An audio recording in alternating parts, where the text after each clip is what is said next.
એટલે કે બહુ જ અત્યંત રહસ્યમય રસ ચૈતન્ય ચરિતામૃતમાં સમાયેલો છે. તો જેવી રીતે ચૈતન્ય મહાપ્રભુને તમે બધા જાણો જ છો કે કલિયુગમાં ભગવાન શ્રી કૃષ્ણ જે દ્વાપર યુગમાં અવતીર્ણ થયા હતા અને આજથી 5,500 વર્ષ પૂર્વ ભગવાન પૂર્ણ પુરુષોત્તમ ભગવાન શ્રી કૃષ્ણ નંદ બાબા અને યશોદામાઈના ત્યાં પ્રકટ થયા હતા. હમણાં હાલમાં જન્માષ્ટમી આવશે. તો કૃષ્ણ પ્રકટ થયા એ જો કૃષ્ણ ભગવદ્ ગીતામાં શું કહે છે, યદા યદા હિ ધર્મસ્ય ગ્લાનિર્ભવતિ ભારત અભ્યુત્થાનમ અધર્મસ્ય તદાત્માનં સૃજામિ અહમ. હે અર્જુન, જ્યારે જ્યારે ધર્મની ગ્લાનિ થાય છે અને અધર્મ વ્યાપે છે ત્યારે સાધુઓની રક્ષા કરવા માટે, ભક્તોની રક્ષા કરવા માટે અને અધર્મનો નાશ કરવા માટે અને ધર્મની રક્ષા કરવા માટે હું પ્રકટ થાઉં છું. પરંતુ વાસ્તવમાં હરિયુગમાં ભગવાન સ્વયં પ્રકટ નથી થતા. ભગવાન પોતાના પ્રતિનિધિને મોકલે છે, પોતાના અંશોને મોકલે છે. પરંતુ આ સમયે આ જે કલિયુગ ચાલી રહ્યો છે, આ કલિયુગમાં સાક્ષાત આ કલિયુગના જે પહેલા દ્વાપર યુગ ગયો એમાં સાક્ષાત બ્રજેન્દ્ર નંદન કૃષ્ણ ગોલોકથી અવતીર્ણ થયા. આ વખત એમણે પોતાના અંશને નહીં મોકલ્યો. અંશ એટલે એમનો વિસ્તાર, એમના શરીરથી એક વિગ્રહ પ્રકટ થાય એમને અંશ કહેવાય, વિસ્તાર કહેવાય. તો એમના વિસ્તારને નહીં પણ મોકલ્યો, સ્વયં ભગવાન આવ્યા. તો સૌથી પહેલા આજે ભગવાન આપણે આ બધું કેમ વાંચી રહ્યા છે, ચૈતન્ય ચરિતામૃત કેમ વાંચી રહ્યા છે? બોલો. ભગવાનને જાણવાને સમજવા માટે. ભગવાનને જાણવાને સમજવા માટે. તો ભગવાનને કેમ જાણવું છે? હા, ભગવાન પાસે કઈ પામવું છે? કઈ પામવું છે? તો શું પામવું છે? ભક્તિ. ભગવાનની ભક્તિ. ભગવાનની ભક્તિ. તો ભગવાનની ભક્તિ કેમ પામવી છે? કે ફરીથી મને માતાના ઘરમાં જન્મ ન લેવો પડે અને ભગવાનના ધામમાં જ જવાય ડાયરેક્ટલી. ભગવાનના નિત્ય લીલાની સાથે પ્રવેશ આપણે પણ કરી શકીએ નિત્ય લીલામાં. પ્રભુજી તમે નહીં બોલતા.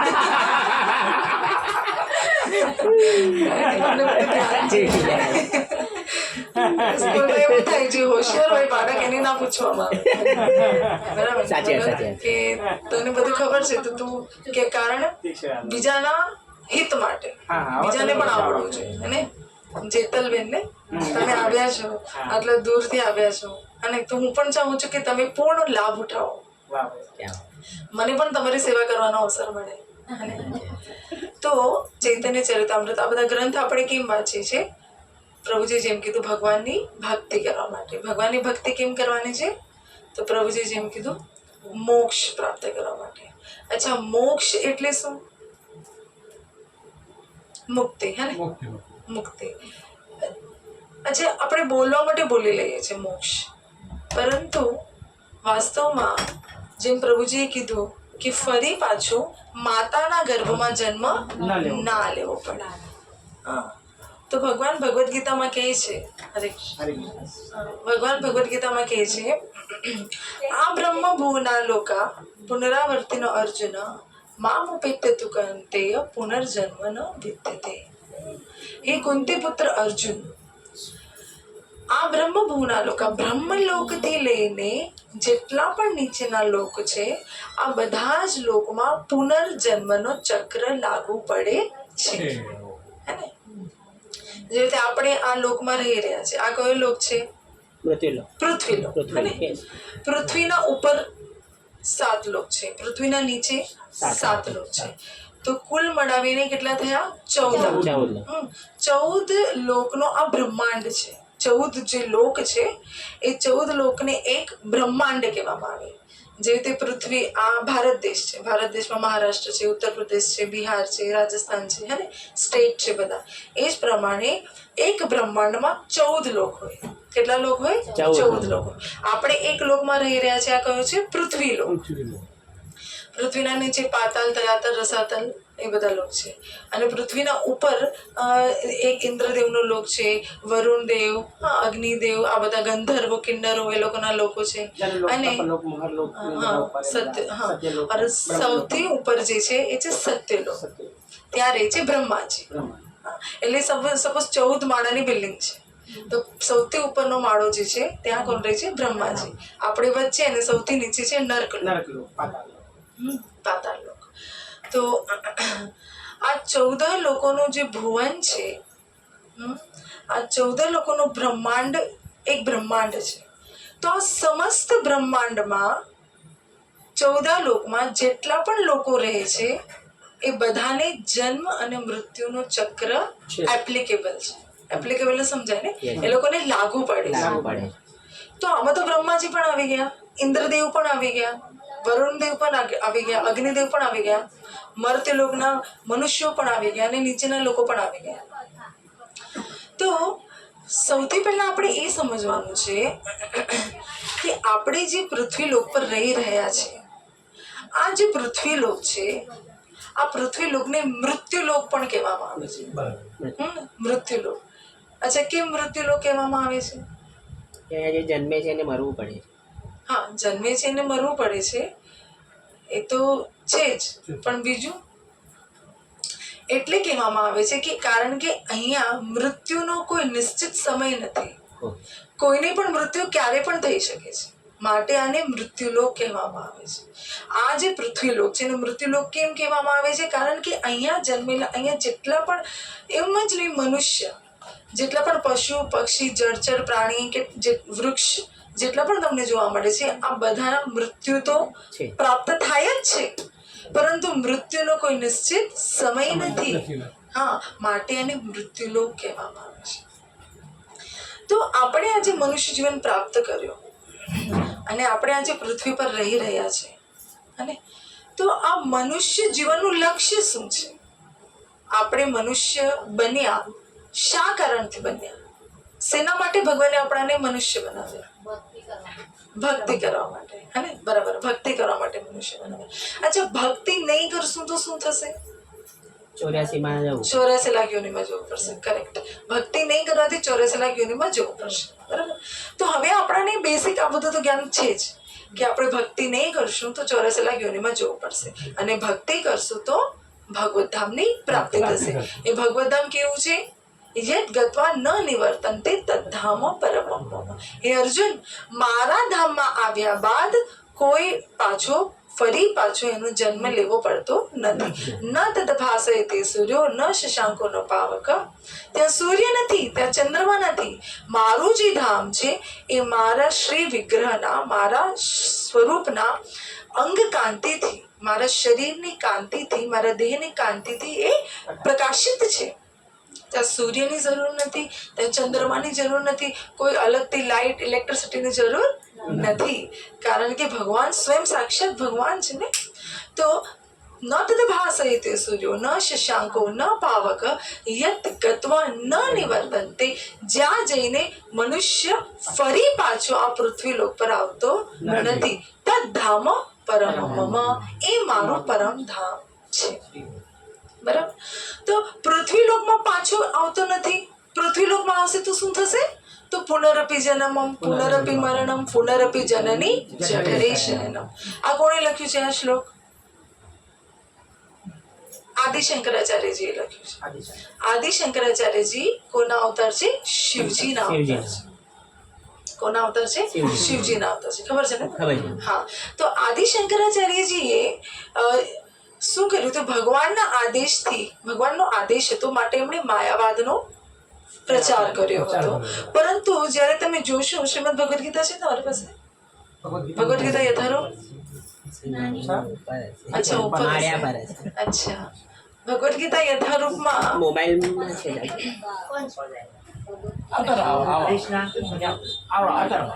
હરે કૃષ્ણ હરે કૃષ્ણ કૃષ્ણ કૃષ્ણ હરે હરે હરે રામ ઓય ઉલટો જતા વિડિયો ચાલુ છે. બીજા હતા સેમો તો બીજા હતા જાઓ ઓલી બાજુ જતા. હરે કૃષ્ણ કૃષ્ણ કૃષ્ણ હરે હરે હરે રામ રામ રામ હરે હરે.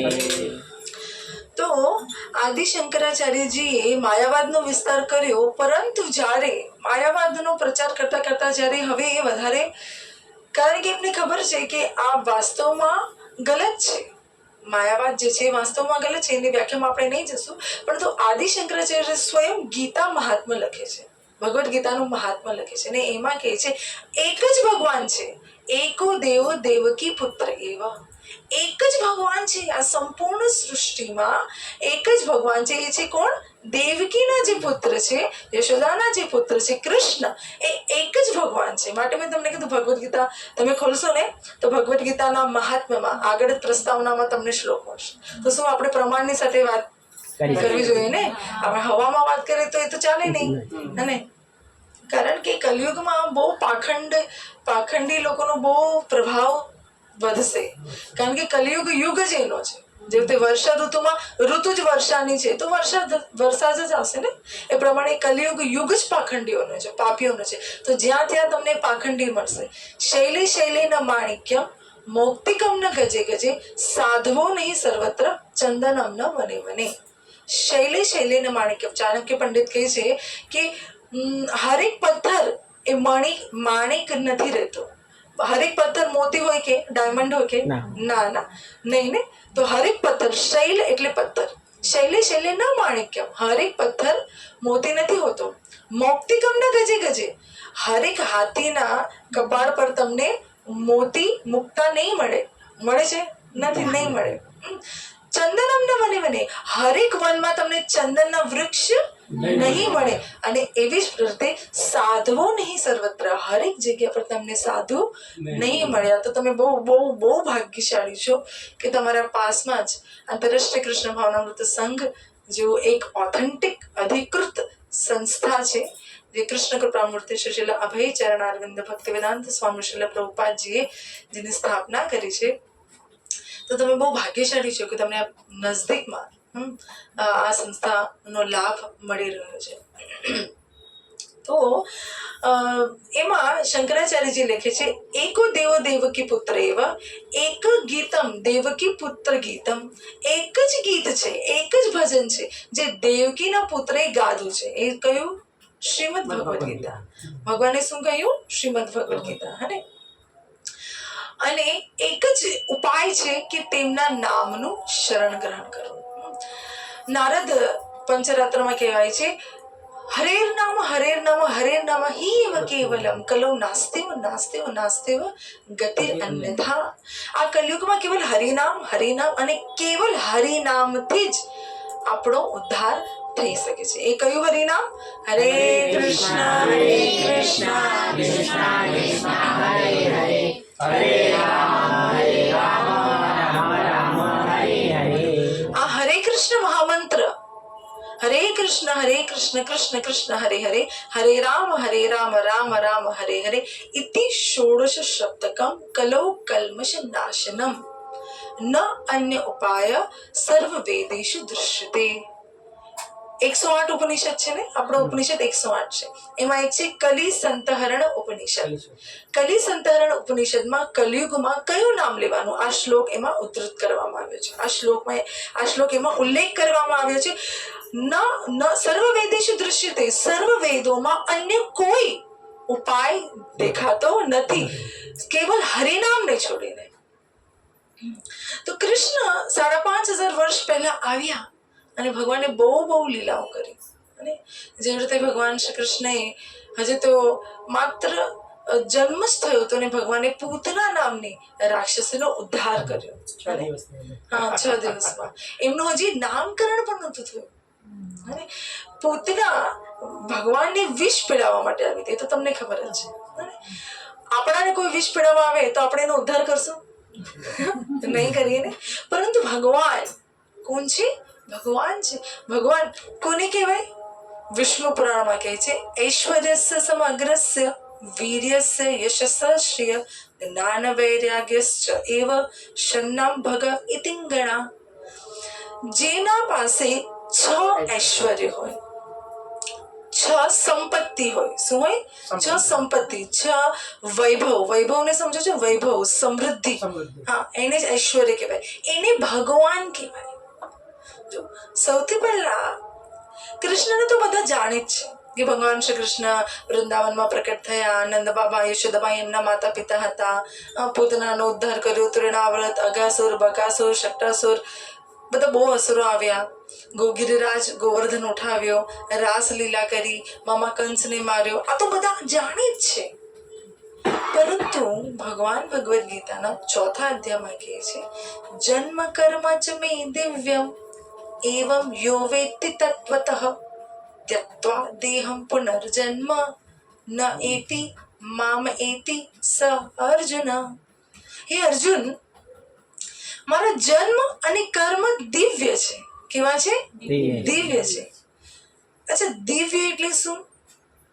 દિવ્ય એટલે આધ્યાત્મિક. દિવ્ય એટલે અપ્રાકૃત. જે આ જગતમાં આપણે જોઈ રહ્યા છે, આ જગત શું છે? ભૌતિક છે. આ મટીરિયલિસ્ટિક છે. આ મટીરિયલ્સ થી બનેલું છે. શેનાથી બન્યું છે? મટીરિયલ્સ, તત્વોથી. કયા કયા તત્વો છે? 24 તત્વો, હે ને? 24 તત્વોથી આ બનેલું છે. પંચ જ્ઞાનેન્દ્રિય, પંચ કર્મેન્દ્રિય, પંચમહાભૂત, પૃથ્વી, જલ, અગ્નિ, વાયુ, આકાશ, મન, બુદ્ધિ, અહંકાર. આ બધું તમે ગણશો તો ટોટલ થશે 24. આ 24 તત્વોથી બનેલું છે આ ભૌતિક જગત, જે ક્ષણિક છે. કેવું છે? ટેમ્પરરી, હંમેશા માટે નથી. આ ભૌતિક જગત હંમેશા માટે નથી. આ ભૌતિક જગત જ જ્યારે હંમેશા માટે નથી, તો આ ભૌતિક જગતમાં જન્મ લેવો હંમેશા માટે હોઈ શકે છે? નહીં. તો આ ભૌતિક જગત છે જે છે એ ભગવાનની અપરાશક્તિ છે. ભગવાન ભગવદ્ ગીતામાં કહે છે કે મારી 2 પ્રકારની શક્તિ છે, અપરા અને પરા. અપરા એટલે પૃથ્વી, જલ, અગ્નિ, વાયુ, આકાશ, મન, બુદ્ધિ, અહંકાર, 5 જ્ઞાનેન્દ્રિય, 5 કર્મેન્દ્રિય. આ બધું અપરાશક્તિ. આ જે શરીર છે, એક સિમ્પલ એક્ઝામ્પલ આપું છું. આ જે શરીર છે એ અપરાશક્તિ છે, અને શરીરમાં રહેવા વાળો જે આત્મા છે એ ભગવાનની પરાશક્તિ છે. તો પરાશક્તિ જે છે એ અપરાશક્તિનું વહન કરી રહી છે. પરાશક્તિ શું કરે છે? અપરાશક્તિને યુઝ કરે છે. પરાશક્તિ વગર અપરાશક્તિનો કોઈ ઉપયોગ નથી. અને તો આ ભૌતિક જગત છે જ્યાં બધું નાશવંત છે, બધું નાશ થવાનું છે. પરંતુ જન્મ કર્મ ચ મે દિવ્યમ એવમ યો દિવ્યમ, અને આધ્યાત્મિક અર્થાત જેનો ક્યારે નાશ થતો નથી, જે હંમેશા માટે છે. જેવી રીતે આધ્યાત્મિક જગત આપણે જાણીએ છીએ કે આ ભૌતિક જગત છે. આધ્યાત્મિક જગત આ સંપૂર્ણ સૃષ્ટિમાં પોણો ભાગ જે છે એ આધ્યાત્મિક જગત છે, અને ભૌતિક જગત માત્ર પા ભાગ છે. 1/4 અને 3/4. હા, 1/4 અને 3/4. અને તો જેવી રીતે દિવ્યથી શું અર્થ છે કે ભગવાન યદિ માતા યશોદાના ગર્ભથી જન્મ લે છે તો આપણી જેમ જન્મ નથી લેતા. જેમ આપણો પ્રસવ થાય છે, એવી રીતે ભગવાનનો જન્મ નથી થતો. ભગવાન હૃદયથી પ્રકટ થાય છે. ક્યાંથી પ્રકટ થાય છે? હૃદયથી પ્રકટ થાય છે. અને જ્યારે દેવકીજીના ગર્ભમાં પ્રવેશ કરતા પહેલા ભગવાને એમને દર્શન આપ્યું ને, ચતુર્ભુજ નારાયણના રૂપમાં પ્રકટ થયા. પછી દેવકીજી વસુદેવજીએ પ્રાર્થના કરી ત્યારે ભગવાન શિશુરૂપ થઈ ગયા. અને એ જ પ્રમાણે કૌશલ્યજીના ત્યાં જ્યારે ભગવાન પ્રકટ થાય છે, બહુ સુંદર છે રામાયણમાં. કૌશલ્યજી જે તુલસીદાસજી લીખે છે, ભાઈ પ્રકટ કૃપાલા દીન દયાલા કૌશલ્યા હિતકારી. બહુ સુંદર છે પૂરો પદ. તો કૌશલ્યાજીના ત્યાં પણ ભગવાન પહેલા ચતુર્ભુજ નારાયણના રૂપમાં પ્રકટ થાય છે. પછી કૌશલ્યાજી કહે છે, અરે ભગવાન, તમે ચતુર્ભુજ નારાયણના રૂપમાં પ્રકટ થયા તો હું તમારી સેવા કેવી રીતે કરીશ? પૂરું પદ તુલસીદાસજી લખે છે. ત્યારે કૌશલ્યાજીને કહેવા પર ભગવાન શિશુરૂપ થઈ જાય છે, અને દ્વિભુજ 2 હાથ 2 પગના રૂપમાં ભગવાન પોતાનું શરીર ધારણ કરે છે. તો દિવ્યથી અર્થ છે ભગવાનનો જન્મ આપણા જેવો થતો નથી. ભગવાનના કર્મ પણ આપણા જેવા નથી. જેવી રીતે ભગવાને પણ ગુરુકુળ ગયા હતા, સ્કૂલ, અને સાંદીપની મુનિના ત્યાં, નહીં, શાંડિલ્ય મુનિના ત્યાં ભગવાન શીખવા ગયા હતા. તો ભગવાનનું ભણવું આપણા જેવું નથી. ભગવાન શ્રી રામચંદ્રજી જ્યારે ભણવા જાય છે તો શું બહુ સુંદર પદ છે. તુલસીદાસજી કહે છે કે 6 મહિનામાં ભગવાન બધું જ શીખી ગયા. હે ને ભગવાન શ્રી રામચંદ્રજી એવી રીતે આપણે ના શીખી શકીએ. અરે 6 મહિના તો એક ઉલ્લેખ કરી દીધો. ભગવાનને શીખવાની શું જરૂર છે? ભગવાન તો સમસ્ત જ્ઞાનના સ્ત્રોત છે. અને આપણે ભગવાનની વ્યાખ્યા પછી કરશું. તો ભગવાનના જન્મ અને કર્મ દિવ્ય છે. અને તો એને દિવ્ય જન્મ અને કર્મને જાણવું એને કહેવાય તત્વથી જાણવું. જન્મ કર્મ ચ મે દિવ્યમ એવમ યો વ્યક્તિ એને જાણે છે તત્વતઃ, જે તત્વથી જાણે છે એનું ફરી પાછો જન્મ થતો નથી. એ જ્યારે આ મનુષ્ય દેહ ત્યાગે છે ત્યારે મારા પરમધામને પ્રાપ્ત કરે છે. તો હવે જન્મ અને કર્મ દિવ્યતાથી, જેવી રીતે એક નાનો એક્ઝામ્પલ આપું કે માની લો નરેન્દ્ર મોદીજી છે, અને તો નરેન્દ્ર મોદીને સાધારણ રીતે જાણવું અને તત્વથી જાણવું. અચ્છા, તત્વથી જાણવું કેમ જરૂરી છે એને આપણે એક્ઝામ્પલથી સમજીએ. તો કોઈ કહેશે કે નરેન્દ્ર મોદી કોણ છે?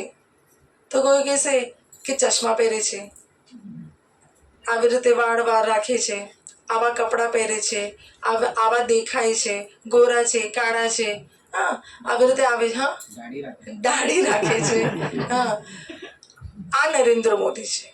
આને થયું સાધારણ જાણવું. શું આ જાણવાથી નરેન્દ્ર મોદીની મહાનતાને આપણે જાણી શકીએ છીએ? કે નરેન્દ્ર મોદી વ્હાઈટ કલરના કપડાં પહેરે છે, વ્હાઈટ દાઢી છે, ચશ્મા પહેરે છે, આવી માહિતી રાખવી, નરેન્દ્ર મોદી વિશે આ માહિતી રાખવાથી શું એમની મહત્વતા આપણને ખબર પડશે? નહીં ખબર પડશે. અચ્છા, નરેન્દ્ર મોદીને તત્વથી જાણવું એટલે અચ્છા નરેન્દ્ર મોદી ક્યાંના છે? અચ્છા, ગુજરાતી પરિવારથી છે. અચ્છા, પહેલા શું કરતા હતા? અચ્છા, પહેલા આ કરતા હતા. અચ્છા, હવે શું કરે છે? અચ્છા, દેશ માટે શું કરે છે? અચ્છા, એમનું ક્વોલિફિકેશન શું છે? શું જ્ઞાન રાખે છે? કેટલું જ્ઞાન છે એમને? શું કરે છે દેશ માટે અને શું નથી કરતા? કે એમની ક્રિયાઓ શું છે? આ જાણવાથી નરેન્દ્ર મોદીની મહાનતા ખબર પડશે.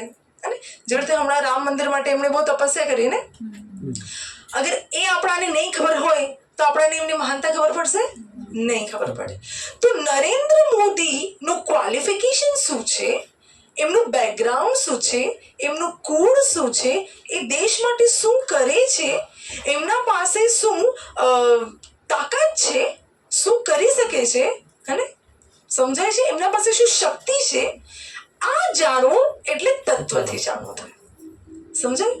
એ જ પ્રમાણે કૃષ્ણ કોણ છે, એમની પાસે શું શું શક્તિ છે, એ શું લીલા કરે છે, એ કેટલા મહાન છે, ભૂત ભવિષ્ય વર્તમાન શું શું જાણે છે, શું શું શક્તિ ધરાવે છે, અને એમણે કયા કયા આશ્ચર્યજનક કાર્યો કર્યા છે, અને મારા માટે ભગવાન શ્રી કૃષ્ણ શું સોચે છે, મારો ભગવાનથી શું સંબંધ છે, આને કહેવાય તત્વથી જાણવું.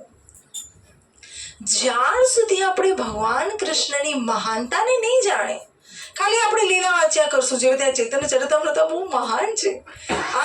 જેવી રીતે કોલેજમાં એડમિશન લેતા પહેલા આપણે બાલવાડી તો જવું પડે ને, શું કહે, બારાખડી તો શીખવી પડે ને, કમળનો ક, ખટારાનો ખ, ગણપતિનો ગ તો શીખવું પડે કે નહીં? નર્સરીમાં જવું પડે ને, પછી આપણે કોલેજનું જ્ઞાન સમજી શકીએ. તો ચૈતન્ય ચરિતામૃત બહુ ઊંચું તત્વ છે. એને સમજવા માટે પહેલા આપણી પાસે યોગ્યતા તો હોવી જોઈએ ને, ક્વોલિફિકેશન તો હોવું જોઈએ ને.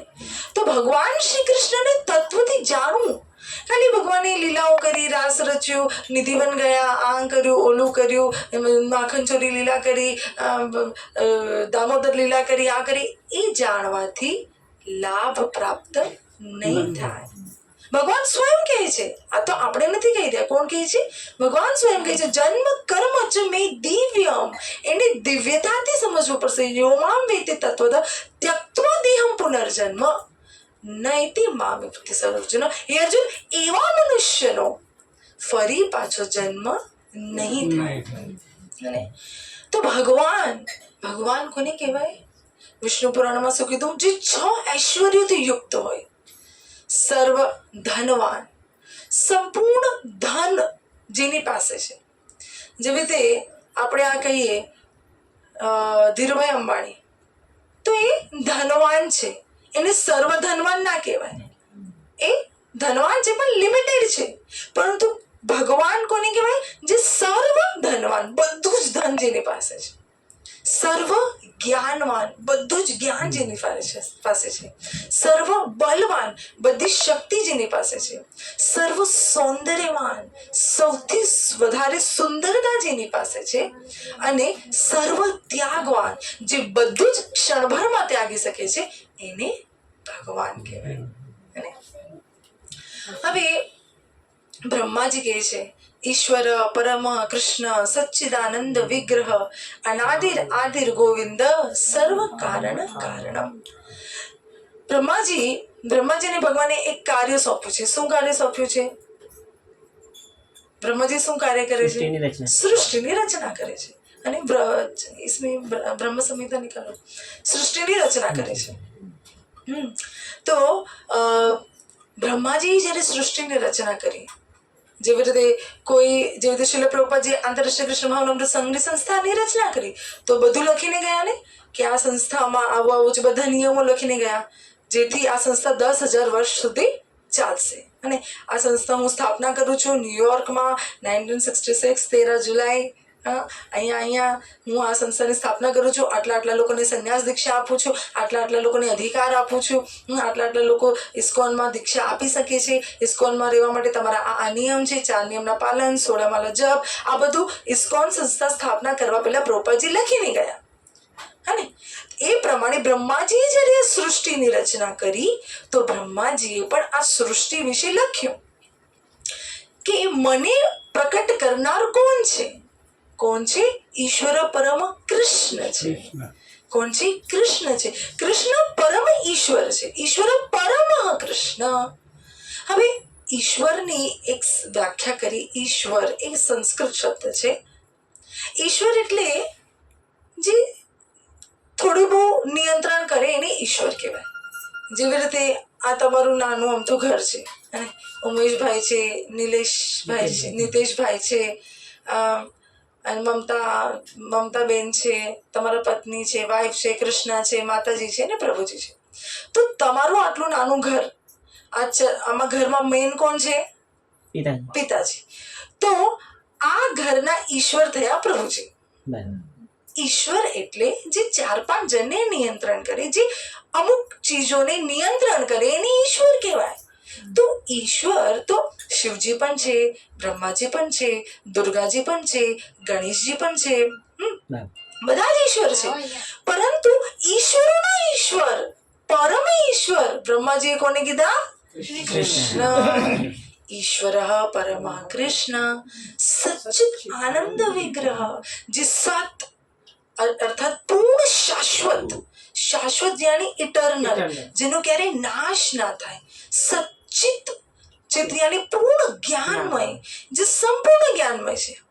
અચ્છા, મારા શિક્ષા ગુરુ શ્યામચરણ પ્રભુજી શીલ પ્રભુપાદજીના એનાથી કહે છે પ્રસ્તાવોથી કે શિવજી અને બ્રહ્માજી તો બધું જાણે જ છે, પરંતુ એક જેવી રીતે રસિક ભક્ત, તમને ખબર પડે છે રસિક, અને જે ભગવાનની હરેક લીલાને રસમય રીતે પ્રદર્શિત કરે.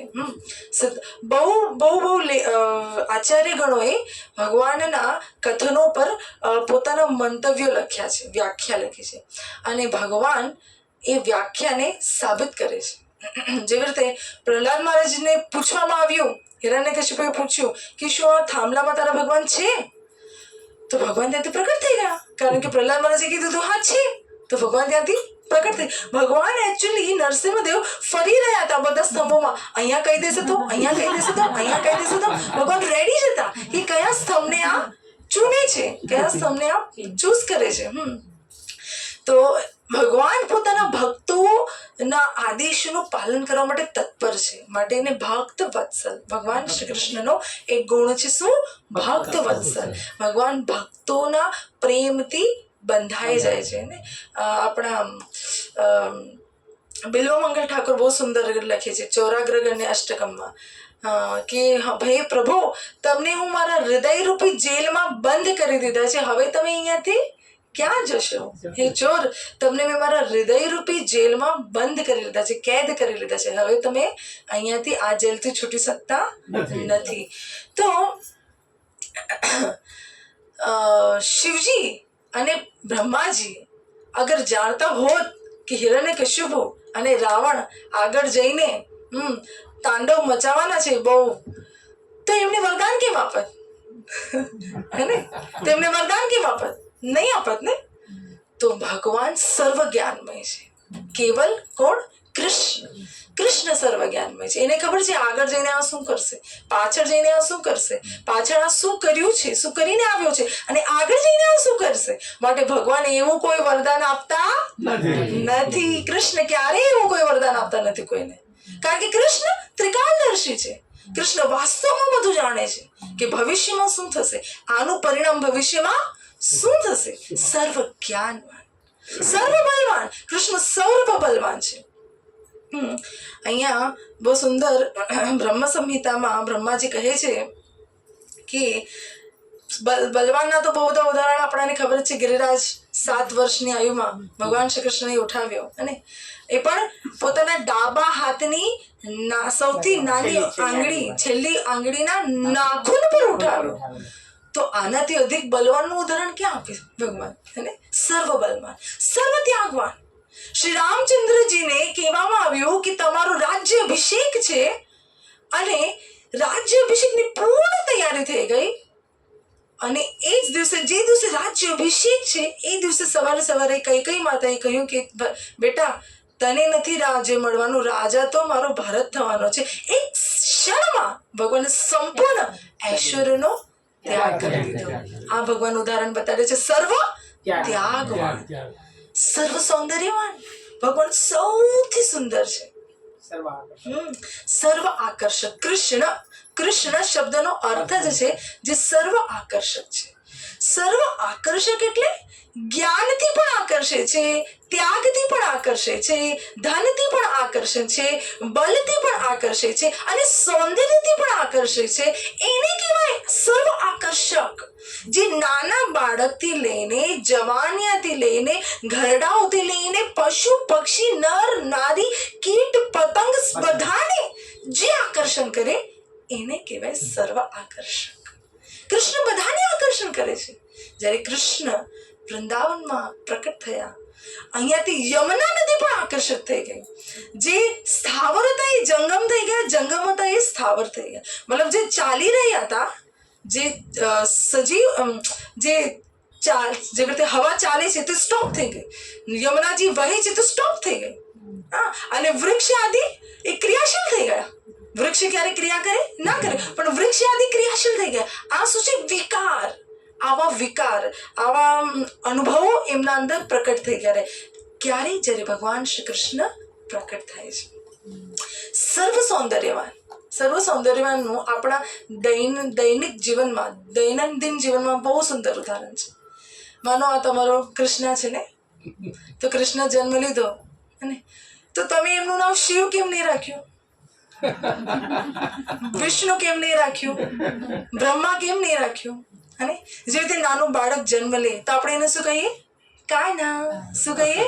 આપણે એને કહીએ શિવા એમ કહીએ, બ્રહ્મા એમ કહીએ, વિષ્ણુ એમ કહીએ ના, કારણ કે એમની પાસે સૌંદર્ય નથી. સૌંદર્ય કોની પાસે છે? કૃષ્ણ માટે છે. માટે સ્વાભાવિક આપણા મોઢાથી શું નીકળે છે? કૃષ્ણ. કારણ કે આ આત્મા પરમ આત્માનો અંશ છે ને, તો પરમાત્માને એ જાણે છે. માટે જ્યારે જ્યારે આપણે કૃષ્ણ પાસે જઈએ છીએ તો એ પૂર્ણ સંતુષ્ટિ અનુભવ કરે છે, પૂર્ણ સંતુષ્ટિ અનુભવ કરે છે. પરંતુ આપણો વચ્ચે આવી જાય છે અહંકાર. અને ભગવાન શ્રી કૃષ્ણ ભગવદ્ ગીતામાં કહે છે દ્વેષ અને ઈર્ષ્યા રાખવા વાળો વ્યક્તિ મને ક્યારેય પ્રાપ્ત થતો નથી. જે ભગવાનથી દ્વેષ કરે છે, જે ભગવાનથી ઈર્ષ્યા રાખે છે, જે ભગવાનથી બળે છે, જલે છે, એ મને ક્યારેય પ્રાપ્ત નથી કરી શકતું. અને તો સર્વ સૌંદર્યવાન, સર્વધનવાન. દ્વારકામાં 16,108 રાણીઓ સાથે ભગવાને વિવાહ કર્યા. કોણ છે આ જગતમાં જેને 16,108 રાણીઓ સાથે વિવાહ કર્યા? એક એક રાણી માટે એક એક મહેલ, एक एक रानी માટે एक एक महल, एक एक રાણીના 10-10 પુત્ર, है ना, एक एक રાણીના 10-10 પુત્ર અને એક એક કન્યા, है ना, 11-11 સંતાન હતા, 11-11 સંતાન, 16,108 ગુણ્યા 11 કરો કેટલા થઈ ગયા? અને આ બધાની સાથે કૃષ્ણ, હરેક રાણી સાથે કૃષ્ણ એક સ્વરૂપમાં પ્રકટ હતા. એમ નહીં કે સત્યભામા પાસે છે તો રૂકમણીજી પાસે નથી, નહીં, એ જ સમયે, એક જ સમયે એક સાથે 16,108 રાણીઓ પાસે કૃષ્ણ પ્રકટ છે, એમના સાથે છે, અને એમના પ્રત્યેકના 11-11 બાળકો સાથે કૃષ્ણ પ્રેમનો આદાન પ્રદાન કરે છે. અને હરેક રાણી માટે મોતીઓ, માણેક ને સોના ને ઐશ્વર્યપૂર્ણ વૈભવપૂર્ણ મહેલ, આનાથી ઉત્તમ હજી ઐશ્વર્યનું ઉદાહરણ ભગવાન ક્યાં આપે? સર્વ ધનવાન, સર્વ બલવાન, સર્વ જ્ઞાનવાન, સર્વ સૌંદર્યવાન, સર્વ ત્યાગવાન, આને કહેવાય ભગવાન. વિષ્ણુ પુરાણમાં કહેવામાં આવે છે વ્યાખ્યા. હર એક વિષય જે છે એને આપણે સિદ્ધાંતથી સમજવો પડે. આને જ કહેવાય સિદ્ધાંતથી સમજવું. ભગવાન કોણ છે તો એને સિદ્ધાંતથી સમજવું. જેવી રીતે આપણે સ્કૂલમાં ભણતા હતા તો બળનું વ્યાખ્યા આવતી હતી ને, ફોર્સ, ડેફિનેશન ઓફ ફોર્સ, ફોર્સની વ્યાખ્યા કરો, ઓહમની વ્યાખ્યા કરો, અને આવતી તો કે નહીં, અને every action has equal and opposite reaction, પ્રવેગ, આની વ્યાખ્યા કરો. એ જ પ્રમાણે હરેક, આ તો આધ્યાત્મિક જ્ઞાન છે, આ ભૌતિક જ્ઞાન નથી જેનો નાશ થવાનો છે. ભૌતિક જગત વિશે તમે એકવાર નહીં નોલેજ લો તો ચાલશે, પણ આધ્યાત્મિક જગતમાં કોઈ પણ નાનીથી નાની વાત આપણને જાણવી હોય તો આપણે શાસ્ત્રનો સહારો લેવો જ પડે. શાસ્ત્રના સહારાથી જાણવું પડે. 3 પ્રકારના પ્રમાણ છે. એક છે શબ્દ પ્રમાણ, અનુમાન પ્રમાણ અને પ્રત્યક્ષ પ્રમાણ. તમને સમજાવું. પ્રમાણ સમજો છો ને? પ્રમાણ એટલે પ્રૂફ, હે? સો ભગવાન કોણ છે, કૃષ્ણ કોણ છે, એ શું કરે છે, અરે મારે કૃષ્ણનું નામ કેમ લેવાનું છે, અચ્છા મારે કૃષ્ણજીનું નામ જ કેમ લેવાનું છે, આ સમજવા માટે આપણે શાસ્ત્રનો આધાર લેવો જ પડે. શાસ્ત્ર પર વિશ્વાસ આપણે કરવો જ પડે. અને જેવી રીતે 3 પ્રકારના પ્રૂફ હોય. વેદવ્યાસજીએ બહુ બધા ગ્રંથો લખ્યા છે, બહુ બધું જ્ઞાન, ભૌતિક જ્ઞાન, આયુર્વેદ જ્ઞાન, બધું જ્ઞાન જે છે ને એ વેદોમાં લખી દીધા છે. યજુર્વેદ, અથર્વવેદ, સામવેદ, ઋગ્વેદ અને 4 વેદ. પહેલા તો વેદ એક જ હતા, પણ આપણા માટે 4 ડિવાઈડ કર્યા. એના પછી 108 ઉપનિષદ લીધી, એના પછી 18 પુરાણ લખ્યા, અને આ બધું આપણા માટે લખ્યું. નહીં તો સતયુગમાં લખવાની જરૂર નહોતી. એમાં તો ખાલી બોલે અને યાદ રહી જાય. અને શ્રુતિ શાસ્ત્ર હતું ત્યારે. તો ભગવાન, શાસ્ત્ર જેવી રીતે 3 પ્રમાણ હોય છે. પહેલા છે પ્રત્યક્ષ પ્રમાણ. પ્રત્યક્ષ એટલે શું? સામે, અને સામે જોઈ શકીએ. તો 3 તરીકાથી તમે કોઈ પણ ચીજને સાબિત કરી શકો. એમાંથી સૌથી વધારે પાવરફુલ અને યથાર્થ એટલે સમજો છો ને, યોગ્ય, સૌથી વધારે યોગ્ય કયું છે આપણે સમજીએ. તો પહેલા છે પ્રત્યક્ષ પ્રમાણ. તો પ્રત્યક્ષ પ્રમાણ એટલે જોઈને પ્રમાણિત કરવું કે આ કબાટ છે, આ ફોટો છે, આ કોઈ વ્યક્તિ છે, આને કહેવાય પ્રત્યક્ષ પ્રમાણ. પરંતુ પ્રત્યક્ષ પ્રમાણ હર સ્થિતિમાં, હર કન્ડિશનમાં, હર શરતોમાં સત્ય સાબિત થતું નથી. પ્રત્યક્ષ પ્રમાણની બહુ બધી મર્યાદાઓ છે. બહુ સિમ્પલ ઉદાહરણ છે કે માની લો સૂર્યદેવને આપણે જોઈ રહ્યા છે તો પ્રત્યક્ષ. તો આપણાને સૂર્યદેવ કેટલા દેખાય છે? નાના. પણ શું સૂર્યદેવ વાસ્તવમાં નાના છે? સૂર્યદેવ તો બહુ મોટા છે, હે? કૃષ્ણને પણ ખબર છે સૂર્યદેવ બહુ મોટા છે ને, એ તો આપણાને નાના દેખાય છે. તો પ્રત્યક્ષ પ્રમાણ જોઈને પ્રમાણિત કરવું એ થઈ ગયું ફેલ. શું થઈ ગયું? ફેલ, નાપાસ થઈ ગયું. કારણ કે આ જગતમાં બહુ લોકો છે. મારા જ ઓફિસમાં એક છોકરો હતો, મારા જુનિયર હતો. મને કીધું તો, મેમ ભગવાન કિસને દેખા?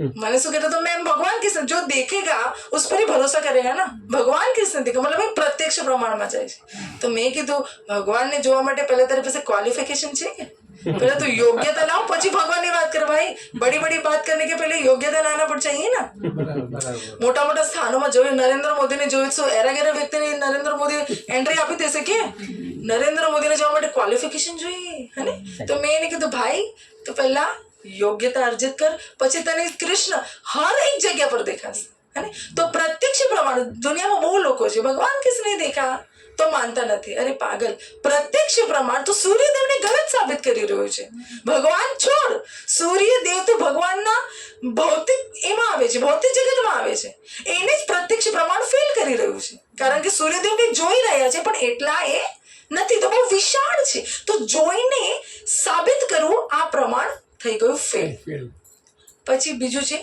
અનુમાન પ્રમાણ અનુમાન બહુ લોકો અનુમાન લગાડે જેવી રીતે બહુ બધા આપણા શું કહેવાય સાયન્ટિસ્ટ છે વૈજ્ઞાનિકો એમણે શું કીધું એક બહુ મોટો બોમ્બ ફૂટ્યો હશે અને સૃષ્ટિ રચના કરી હશે ને બોમ્બ થેરાપી એને કહે છે કઈ સારું જ થેરાપી કહે છે હા તો કે જે બહુ મોટો બોમ્બ ફૂટ્યો હશે અને સૃષ્ટિની રચના મતલબ અનુમાન લગાડે છે તો અનુમાન પ્રમાણ પણ હરેક સ્થિતિમાં સત્ય સાબિત થતો નથી સમજે માની લો કોઈ આંધળો વ્યક્તિ છે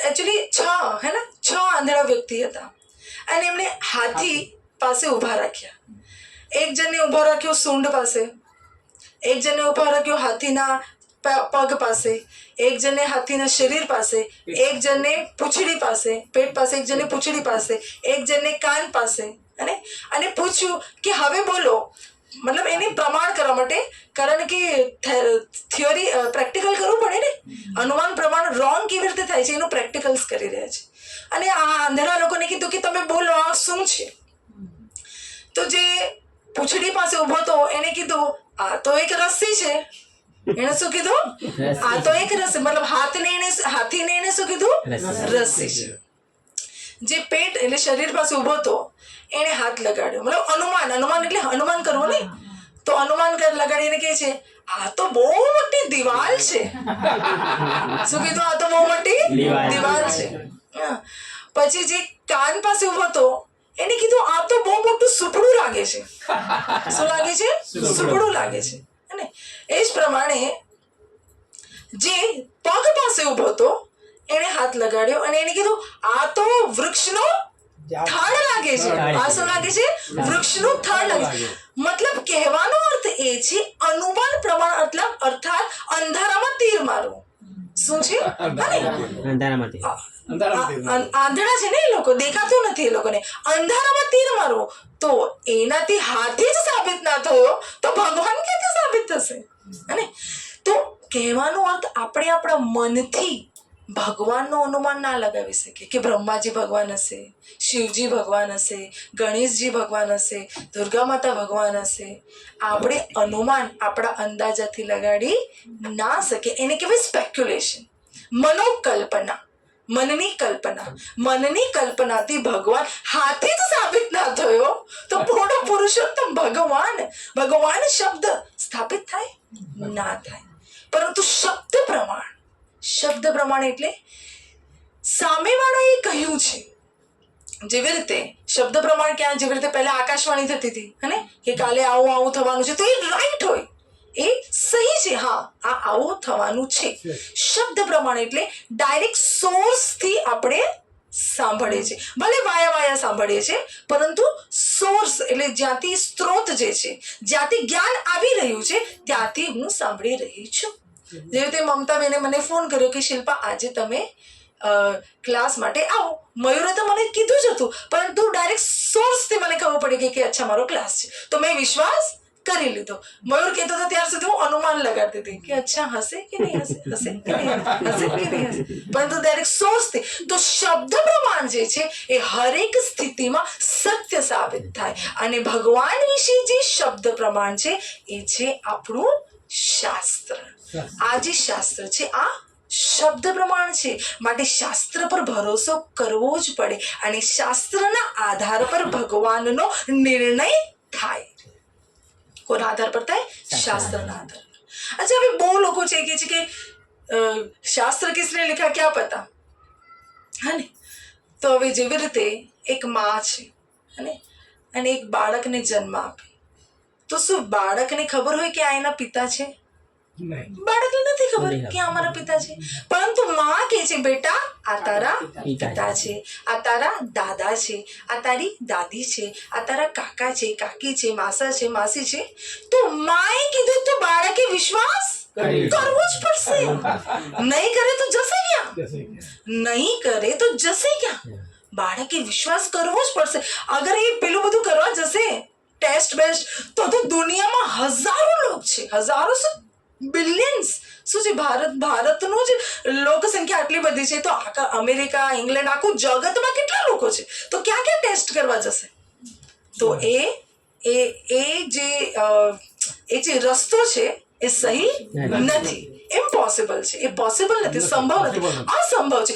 માતા પર વિશ્વાસ કરવો એ જ બુદ્ધિમાની છે, હે ને? માતા પર વિશ્વાસ કરવો એ જ. તે પ્રમાણે આ સૃષ્ટિની રચના કોણે કરી? બ્રહ્માજી. અને બ્રહ્માજી જ્યારે આપણને કહી દીધું બેટા ઈશ્વર પરમો કૃષ્ણ સચ્ચિત આનંદ વિગ્રહ અનાદિર આદિર ગોવિંદ સર્વ કારણ કારણ, બધાનું કારણ, શિવજીનું કારણ, બ્રહ્માજીનું કારણ, મારું કારણ, તમારું કારણ, પંખાનું કારણ, લાઈટનું કારણ, આ એરિયાનું કારણ, બધાનું કારણ કોણ છે બેટા?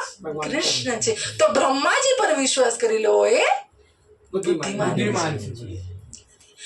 હવે વિશ્વાસ કરવો એ अपने આપમાં આપણો એક લક્ષણ છે. વિશ્વાસ કરવો જ પડે ત્યારે એને મનુષ્ય કહેવાય. હવે તમારા વિવાહ થયા તો તમે એમ સોચશો કે હવે હું આ વ્યક્તિ પર કેવી રીતે વિશ્વાસ કરું, તો તમારા લગ્ન થાત? ના થાત ને? ભલે તમારા માટે અંજાન છે, અરેન્જ મેરેજ છે ને, હા, તમારા માટે અનોળખી વ્યક્તિ છે, તમે નથી ઓળખતા, પણ વિશ્વાસ તો કરવો જ પડશે ને. મને આગળ ડગલું ભરવા માટે મને વિશ્વાસ કરવો જ પડશે, તો જ મારા લગ્ન થશે, તો જ મને પતિનો લાભ થશે, તો જ મારો વિવાહ થશે, અને તો જ મારું જીવન આગળ વધશે. અગર હું વિશ્વાસ જ નહીં કરું તો કોઈ પણ ક્ષેત્રમાં આગળ વધી શકું નહીં. ચાહે વિવાહનું ક્ષેત્ર છે, ભણવાનું ક્ષેત્ર છે, નોકરીનું ક્ષેત્ર છે, ક્યાંનું પણ ક્ષેત્ર છે, હરેક ક્ષેત્રમાં વિશ્વાસ કરવો જ પડશે, તો જ એને મનુષ્ય કહેવાય અને તો જ એ આગળ વધી શકે. આપણે હોટલોમાં જઈએ છીએ અને તો હોટલોમાં વેટર જમવાનું બનાવે છે, તો શું આપણાને વિશ્વાસ છે કે આણે આમાં ઝેર નથી નાખ્યો? વિશ્વાસ છે આપણાને? એ તો ના આપણો સગોવાલો, ના મિત્ર, કોઈ ના મામો, ના કાકો, ના દાદો, કોઈ નથી લાગતો, તો પણ આપણે હોટલ વાળા પર ભરોસો કરીએ છીએ ને.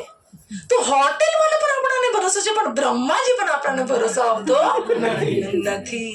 અને એના માટે આપણે પુનરપી જન્મમ પુનરપી મરણમ પુનરપી જનની જઠરે વારંવાર જન્મ મૃત્યુના ચક્રમાં ફસાયેલા રહે છે.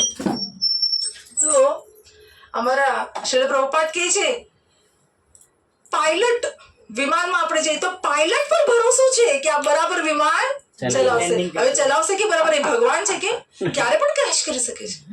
રેલવે ગાડી, રેલવે ટ્રેનના ડ્રાઈવર પર વિશ્વાસ છે આપણને કે આ બરાબર ટ્રેન ચલાવશે, ટ્રેક થી પાડી શકે છે. પરંતુ ભગવાનનો વિષય આવ્યો તો આપણા હજારો પ્રશ્ન આવી જાય છે.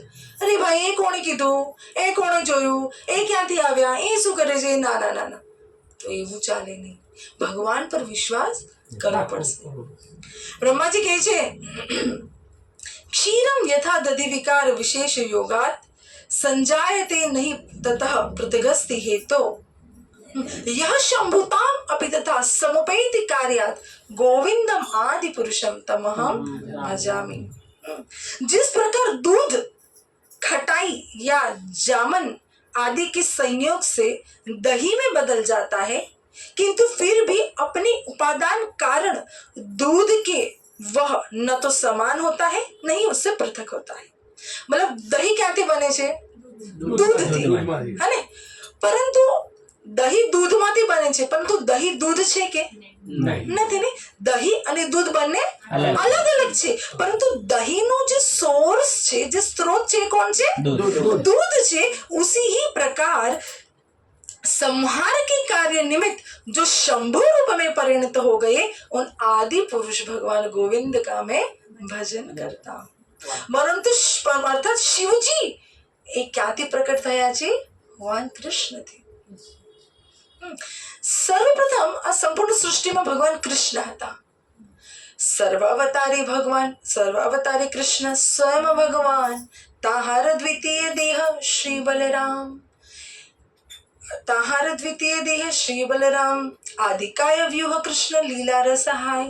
બલરામજી જે છે એ ભગવાન શ્રી કૃષ્ણના પ્રથમ વિસ્તાર છે. કોણ છે? પ્રથમ વિસ્તાર. વિસ્તાર સમજાય ને? પ્રથમ વિસ્તાર છે. અને બલરામજીથી પછી 4 વિસ્તાર થાય છે: સંકર્ષણ, પ્રદ્યુમ્ન, વાસુદેવ અને અનિરુદ્ધ. આ 4 વિસ્તાર થાય છે. હવે આ સંકર્ષણથી વિસ્તાર થાય છે કારણો દક્ષાઈ વિષ્ણુજી. જો યાદ રાખજો, પહેલા ભગવાન કૃષ્ણ, કૃષ્ણથી આવ્યા બલરામ, બલરામથી આવ્યા સંકર્ષણ, સંકર્ષણથી કારણ દક્ષાઈ વિષ્ણુ, કારણ દક્ષાઈ વિષ્ણુ આ સંપૂર્ણ કારણ સમુદ્રમાં વાસ કરે છે. અને કારણ દક્ષાઈ વિષ્ણુના રોમકૂપથી, રોમ એટલે સમજાય ને આપણે એક એક વાળ, અનંત અનંત બ્રહ્માંડોની નિર્મિતિ થાય છે. બ્રહ્માંડ પહેલા જ આપણે સમજી ગયા, 14 લોકને એક બ્રહ્માંડ કહેવાય. તો એ કારણ દક્ષાઈ વિષ્ણુના રોમકૂપથી બ્રહ્માંડોની નિર્મિતિ થાય છે. કૃષ્ણ તો હજી બહુ આગળ છે. કૃષ્ણ ક્યારે ગયા?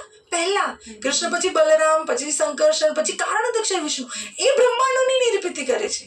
હવે આ બ્રહ્માંડમાં જે રહે છે ગર્ભો દક્ષાઈ વિષ્ણુ, એ છે કારણ દક્ષાઈથી વિસ્તાર થાય છે ગર્ભો દક્ષાઈ વિષ્ણુ, જે પ્રત્યેક બ્રહ્માંડમાં વાસ કરે છે.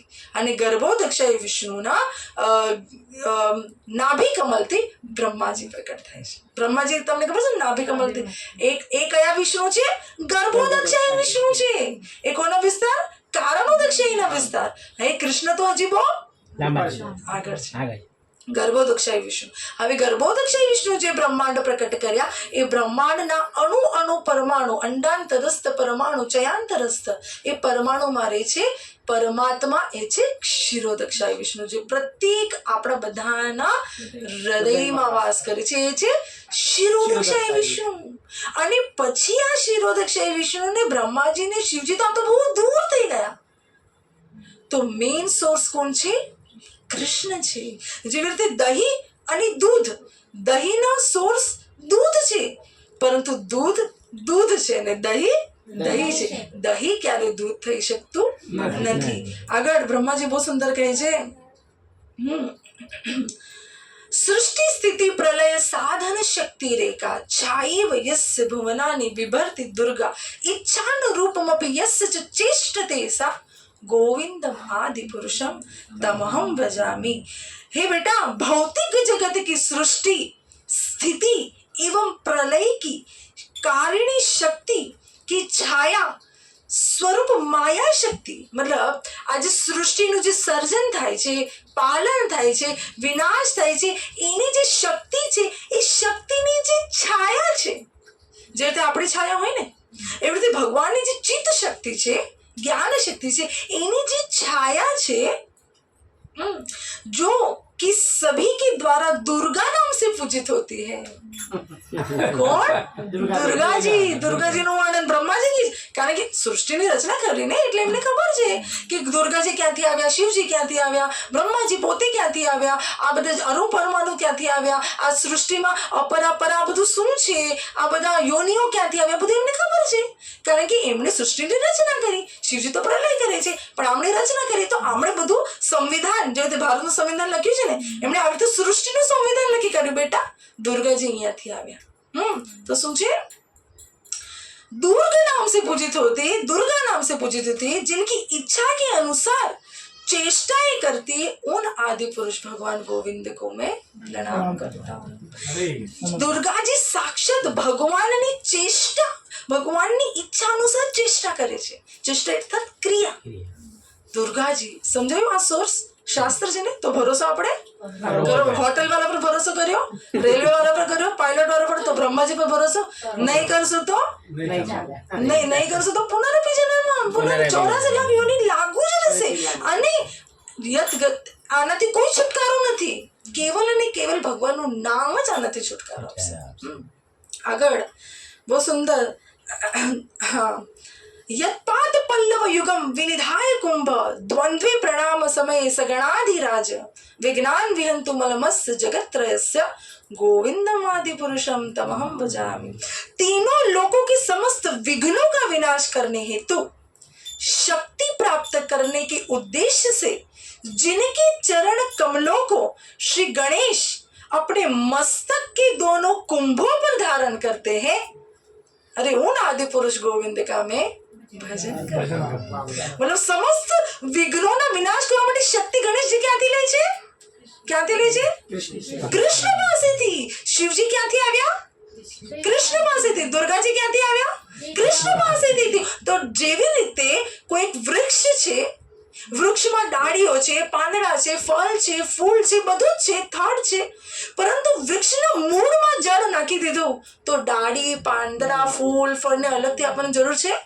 નથી જરૂર। વૃક્ષના મૂળમાં પાણી આપવાથી સંપૂર્ણ વૃક્ષનું પોષણ થશે, પણ કેવલ વૃક્ષના ડાળીને પાણી આપવાથી વૃક્ષનું પોષણ નહીં થાય। કેવલ શિવજી યા દુર્ગાજી યા ગણેશજીને સેપરેટ, કૃષ્ણને છોડીને સેપરેટ ભજન કરવાથી કોઈ લાભ નહીં થાય। મારી વાત માનો તો કોઈ લાભ નહીં થાય। હા, કૃષ્ણને સેન્ટરમાં રાખીને સૌને પ્રણામ કરવાથી તમારો લાભ થશે, કારણ કે શિવજી સદૈવ ધ્યાન કરે છે। કોનું ધ્યાન કરે છે? રામ અને કૃષ્ણનું ધ્યાન કરે છે। નહીં તો કોઈ ભગવાન હોય એ આમ તપસ્યા મુદ્રામાં કેમ બેસશે? અરે એક સાધારણ ઉદાહરણ છે, બહુ સુંદર। એક ફોરેનર આવ્યા હતા આપણા ભારતમાં અને ફોરેનનું પૂરું એમણે ભ્રમણ કર્યું। બહુ વાર તમે આ સાંભળ્યું હશે। એમણે બહુ બધા ભગવાન જોયા। તો એક જણે પૂછ્યું કે તમને ભારતમાં શું ગમ્યું અને શું આશ્ચર્યજનક લાગ્યું? તો એમણે કીધું મને ભારતમાં આશ્ચર્યજનક વાત એ લાગી કે આ લોકો બધાને જ ભગવાન કહે છે। આ કેવું? બધા જ થોડી પોલીસ હોઈ શકે, બધા જ થોડી પ્રિન્સિપલ હોઈ શકે, બધા જ થોડી રાજા હોઈ શકે। રાજા તો એક જ હોય, બાકી બધી પ્રજા હોય ને, રાજા તો એક જ હોય। તો કે આ તો દુર્ગામાં જે એક જણે તલવાર પકડી છે, એક જણે ત્રિશુલ પકડ્યું છે, એક જણે આ કર્યું છે, એક જણે પેલું કર્યું છે, એક જણે 4 હાથ છે, એક જણે શંખ ચક્ર ગદા પદ્મ ધારણ કર્યું છે। આ તો બધાને જ ભગવાન કહે છે। ભલે ભાઈ વિષ્ણુજી, દુર્ગાજી, શિવજી, ગણેશજીના વાત કરતો હતો। પ્રાય આ ભારતમાં જોવા મળે છે આ દેવી દેવ, આ બધા લોકો। તો એમણે કીધું પણ તમને કોણ લાગે છે ભગવાન? તો એમણે કીધું મેં નિર્ણય લઈ લીધો, મને ખબર પડી ગઈ જે ત્રિભંગ લલિત, જે ત્રિભંગ અવસ્થામાં જે ઊભા છે અને હાથમાં જેમની મુરલી છે એ જ ભગવાન છે। તો પૂછું કેમ ભગવાન છે? કારણ કે એને કોઈનો ડર જ નથી। કેમ કે એની પાસે કોઈ શસ્ત્ર નથી। આ પ્રમાણિત થાય છે કે એની પાસે કોઈ શસ્ત્ર જ નથી, અર્થાત એને કોઈનો ડર જ નથી। બીજું, એની પાસે કોઈ કાર્ય નથી, એ કેવળ આનંદમય અભ્યાસ, એ કેવળ આનંદ કરે છે, એ કોઈ ડ્યુટી કરતા નથી, માટે એ કેવળ મુરલી વગાડે છે, માટે એ જ ભગવાન છે। હરે બોલ, હરે કૃષ્ણ। તો જે પ્રમાણે આપણા શરીરમાં જ્યારે ભૂખ લાગે અને અસ્વસ્થતા આપણે મહેસૂસ કરીએ તો આપણે આંખને ખવડાવવા જઈએ કે આંખને પાણી પીવડાવવા જઈએ? નાકને અલગથી જઈએ, નાકને ખવડાવવા જઈએ આપણે? ભૂખ લાગે કઈ ખાય આપણે? મોંમાંથી ક્યાં જાય? પેટમાં ગયું એટલે આંખને, કાનને, નાકને મળી ગયું। તો એ જ પ્રમાણે ભગવાન શ્રી કૃષ્ણનું ભજન, પૂજન, ભક્તિ કરવાથી શિવજી, ગણેશજી બધા પ્રસન્ન થઈ જાય છે। તમે જુઓ ને, ભગવાન જ્યારે જન્મ લે છે બધા દેવી દેવતાઓ આવી જાય છે। યશોદા માતા નંદ બાબાના ઉપર ફૂલો વરસાવે છે, ભગવાનની સ્તુતિ કરે છે। જ્યારે રામ અવતારમાં આવે છે ત્યારે પણ બ્રહ્માજી સમસ્ત દેવી દેવતાઓને લઈને પ્રકટ થાય છે। કૃષ્ણ અવતારમાં પણ બ્રહ્માજી સમસ્ત દેવી દેવતાઓને લઈને પ્રકટ થાય છે। તો બુદ્ધિમાની શેમાં છે કે ભગવાનનું ભજન કરવાથી, ભગવાન શ્રી કૃષ્ણનું ભજન કરવાથી સમસ્ત અહીંયા તક આપણા જે પૂર્વજો છે, જે પિતૃઓ છે, એ તો વેટ કરે છે। પિતૃઓ આપણો વેટ કરી રહ્યા છે કે મારા કુળમાં, મારા વંશમાં કોણ કૃષ્ણ ભક્ત બને છે। પિતૃઓ વેટ કરી રહ્યા છે। પિતૃ અર્થાત આપણા વંશમાં જે પણ લોકો ગુજરી ચૂક્યા છે, એ લોકોની હજી સુધી શરીર મળ્યું નથી, બીજું શરીર મળ્યું નથી, હજુ વેઇટિંગ લિસ્ટમાં છે। જેવી રીતે આપણે ટ્રેનમાં સીટ ના મળે ને તો વેઇટિંગ લિસ્ટમાં હોય, વેઇટિંગ લિસ્ટ, એવી રીતે આપણા વંશજ જે જતા રહ્યા ગુજરી ચૂક્યા પણ હજી સુધી એમને નેક્સ્ટ યોની નેક્સ્ટ જીવન નથી મળ્યું, એ લોકો પિતૃલોકમાં રહે, એને પિતૃ કહેવાય. અને માટે એ પિતૃઓને આપણે જેવી રીતે આપણો 1 વર્ષ એમનો 1 દિવસ હોય, એક દિવસ એટલે હર વર્ષે આપણે શ્રાદ્ધ કરીએ ને, હા, તો શ્રાદ્ધમાં પિતૃઓ વેઇટ કરે છે કે કોણ કૃષ્ણ ભક્ત છે કે મને શ્રાદ્ધ આપી રહ્યું છે, કે કારણ કે કૃષ્ણ ભક્તનો શ્રાદ્ધ જ પિતૃઓ ગ્રહણ કરી શકે છે. અન્ય શ્રાદ્ધ આપવાથી એમની પીડા થાય છે. અન્ય શ્રાદ્ધ આપવાથી એમને શું થાય છે? પીડા થાય છે. ભગવાન શ્રી કૃષ્ણનું ભજન કરીને, ભગવાન શ્રી કૃષ્ણને ભોગ લગાડીને જ્યારે એ ભોગ પિતૃઓને અર્પણ કરવામાં આવે છે ત્યારે એમનો ઉદ્ધાર થાય છે. અને ત્યારે પિતૃઓ આપણાને ભરીને આશીર્વાદ આપે છે. અને ત્યારે આપણા જીવનમાં જે પણ ક્લેશો છે, જે પણ વિઘ્નો છે, જે પણ પિતૃદોષ હોય ને, પિતૃદોષ, આ બધા દોષોનો નાશ થાય છે કેવળ ભગવાન કૃષ્ણનું ભજન કરવાથી. જેવી રીતે રાજા ભરતના